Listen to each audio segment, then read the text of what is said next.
Every organization must decide how much to pay each of its employees.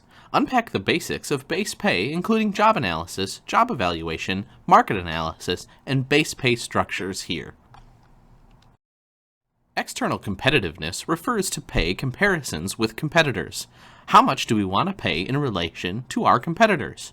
Organizations pay relative to its competitors, expressed in practice by setting a pay level, determining a mix of pay forms.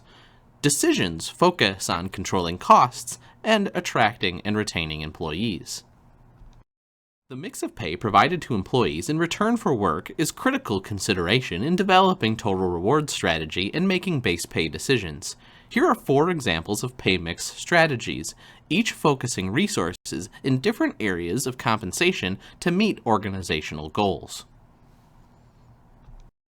Internal alignment refers to comparisons among jobs or skill levels inside a single organization.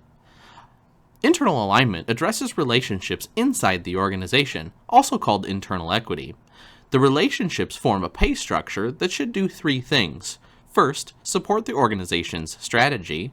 Second, support workflow, how things get done. And third, motivate behavior toward organizational objectives. The first step in determining base pay under any pay system is to understand the job and its requirements. This process is formally called job analysis, which is defined as the systematic process of collecting information that identifies similarities and differences in work. The results of job analysis is a job description. This outlines the tasks, duties, and responsibilities that make up a job. We also call this job documentation. In job analysis, we collect information about specific tasks and behaviors and turn that into job documentation. There are a number of approaches identified here to job analysis. Each of the 7 approaches outlines major advantages and major disadvantages. Take a look at each of the 7. First, direct observation. Second, individual interviews. Third, group interviews. Fourth, technical conferencing. Fifth, diaries and logs. 6th, open-ended questionnaires. And 7th, highly structured questionnaires. Note that these 7 methods of job analysis are not the only approaches used by organizations. However, they are most frequent and most common. So take a look at the major advantages and disadvantages here. A job description or job documentation is the outcome of job analysis, as we've discussed.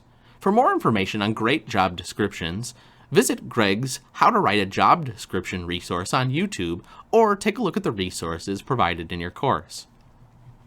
Let's take a moment to look at what good job descriptions include. Job descriptions must include demographic information, which contains job titles, reporting structure, FLSA status, and other basic information about the job. A purpose statement in a job description is a concise and brief description of the reason the position exists. The purpose statement provides just enough information about key result areas to distinguish the position from others. Key result areas, or KRAs, are short and concise statements that describe essential job functions. Each essential function should describe a summary of specific outcomes that need to be produced in order for the position to help fulfill the mission of the organization. Job specifications are the knowledge, skills, and abilities required to perform the essential functions of the job. Once we have the position description through job documentation, we can move into job evaluation. This is where we systematically determine the relative worth of jobs. In many organizations, the job analysis phase is either very short or in some cases non-existent. Therefore, the first visible step for many generalists or line managers is job evaluation. There are 2 major schools of job evaluation: market-driven systems and job worth systems. These strategies help us build our base pay structures. As mentioned, there are at least 2 common approaches for designing a base pay structure. A market-driven approach in which we use market pricing data for jobs, but without job evaluation points, and a job worth approach where we use the market pricing data for jobs with job evaluation points. Regardless, both structures applied give us a pay line, as you see here, where we compare the salary against our pay structure.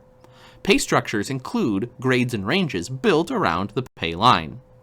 Built from the market analysis done in the job evaluation process, salary grades are developed along a pay line that represents the organization's pay policy goals. Salary grades provide levels for similarly valued jobs to be compared equitably within the organization. Note that salary grades are made up of salary ranges from the pay policy line of the organization. Salary ranges is one of the most important determinants of pay on a daily basis. Understanding the fundamentals of a salary range is critical. Every salary range has a minimum, midpoint, and maximum. Some companies divide their ranges into thirds or use quartiles. In all cases, the difference between the minimum and the maximum is referred to as the spread. The minimum and or the lower portion of the structure are often used as starting salaries. Most compensation systems gear merit increases to move employees closest to or within 10% of the midpoint of the salary range. Regardless of the range width, the midpoint is geared to the marketplace as much as possible.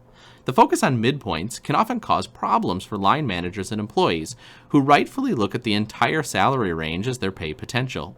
Many employees question why they're unable to move up in their ranges, or always are compensated at approximately the same place in the range. It's important to remember that in a market-driven system, an employee who is at the maximum of the 50% wide range is being compensated 25% more than the going rate for the job.